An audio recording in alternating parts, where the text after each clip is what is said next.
Nós temos um internauta, por exemplo, Paula, que nesses conteúdos da religião de Deus, do Cristo e do Espírito Santo, trouxe uma dúvida que tem tudo a ver com o tema que nós vamos tratar aqui hoje. E ele diz o seguinte, ele não quis se identificar, mas ele comenta: vejo todos ao meu redor felizes em relacionamentos amorosos e eu não. Por que isso acontece? E ele traz uma outra dúvida, né? Há problemas do ponto de vista espiritual em ser solteiro? Vou começar por essa segunda, não há problemas. O que gera problemas, sofrimentos para a nossa vida espiritual é tomar decisões que sejam prejudiciais à nossa agenda espiritual. Então vou voltar nesse conceito, tá? O que é a agenda espiritual? É o conjunto de compromissos que nós estabelecemos diante de Deus antes de nascer aqui na Terra. Esses compromissos refletem as nossas afinidades, os nossos aprendizados, coisas que a gente ainda precisa aprender, mas coisas que a gente também já tem para ensinar. Compromissos, inclusive, com pessoas que fazem parte da nossa história espiritual, não só do tempo que a gente estava lá em cima, no mundo da verdade, mas das vidas anteriores. Muitas vezes nós ferimos, nós decepcionamos, né? Nós causamos dor, ou fomos feridos e fomos de alguma forma prejudicados. Então, quando nós estamos no mundo espiritual, nós fazemos uma avaliação do que foi aprendido, do que resta a aprender e planejamos as etapas da nossa próxima vida. Nem todo o planejamento, nem toda a agenda espiritual contempla um relacionamento romântico amoroso, contempla, por exemplo, que a pessoa se case ou que tenha filhos. E cada estrutura é uma, porque cada alma é singular, cada história espiritual é uma. Muitas vezes a gente é, na verdade, massacrado por uma série de informações e pressões sociais. Você tem que fazer isso, você tem que fazer aquilo, e até tal idade, porque senão você já foi, sabe? Você não tem sucesso, a tua vida não vai ser completa. Sendo que essa generalização não faz o menor sentido do ponto de vista espiritual. Então, se esse é o caso, se não há um compromisso dessa natureza, um casamento, por exemplo, o problema seria forçar. Seria, não, eu não posso ficar sozinho, porque isso significa que eu dei errado, significa que eu vou padecer e tal. Aí sim, porque aí a gente se precipita, acaba se envolvendo com uma pessoa que não estava na nossa trajetória, no nosso compromisso, acaba prejudicando, machucando o nosso coração para caber naquele modelo de relacionamento, naquele modelo de vida que foi de alguma forma vendido pra gente, e isso é doloroso, isso traz consequências espirituais terríveis. Tem uma página, aliás, gente, o ensaio literário Evangelho do Sexo é um presente maravilhoso que o irmão Paiva nos traz para essa compreensão, e tem uma página que eu leio tanto que eu sei até o número, que é 32, em que ele fala sobre isso, solteiros e casamento. Aos que porventura não tenham estabelecido o matrimônio, a vida demonstra que isso não é motivo para tristeza sem remissão. Há gente casada feliz ou não, semelhante ao que ocorre com quem é solteiro ou solteira. O primeiro ponto onde se deve procurar a felicidade é dentro de si mesmo ou de si própria.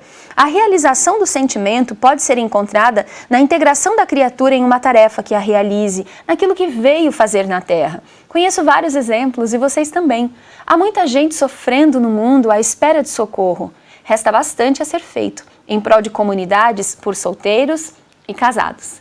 Então, além do irmão Paiva mostrar que não é isso que é garantia de felicidade, ele está mostrando o que é a garantia da nossa felicidade. É a gente procurar com honestidade entender por que a gente veio a esse mundo e viver de acordo com isso, viver de acordo com o bem que a gente veio plantar, o cuidado que a gente deve à nossa família, o desenvolvimento e aplicação dos nossos talentos por uma causa realmente justa.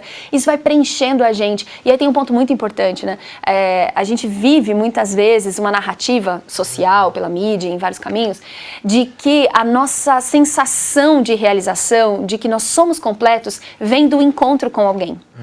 Mas o que o irmão Paiva está esclarecendo a nós é que se nós não conquistarmos essa completude, esse sentido, né, de plenitude interior, se não conquistarmos esse caminho de felicidade real na nossa intimidade, não adianta encontrar alguém. A gente vai continuar se sentindo incompleto. Porque essa pessoa é outra pessoa, com uma outra história espiritual, com seus próprios compromissos, com seus desafios, com suas falhas, como nós temos as nossas. E não é responsabilidade dela nos fazer feliz, né? A trajetória de felicidade depende da nossa consciência em paz, depende de vivermos realmente aquilo que espiritualmente viemos fazer neste mundo. E eu achei interessante que esse internauta colocou assim, que ele vê as pessoas à sua volta felizes, entre aspas, né? Porque, inclusive, assim, gente, a gente tem que tomar um cuidado com isso, né? As pessoas que estão à nossa volta, elas estão o tempo todo também editando a sua realidade. Elas nos apresentam uma parte do que elas estão vivendo, até por respeito à sua própria intimidade. Então, às vezes, a gente fica com a impressão, inclusive bem reforçada pela postura de muitas vezes que prevalece nas redes sociais, de que a vida de todo mundo está dando certo. Mas assim, o que as pessoas postam? São as melhores fotos, o dia da viagem, o dia da celebração X ou Y. E às vezes as pessoas estão tão pressionadas para provarem felicidade que até simulam um pouco dessa felicidade para tentarem caber nesse padrão. E, gente, isso é infelicidade da pior espécie.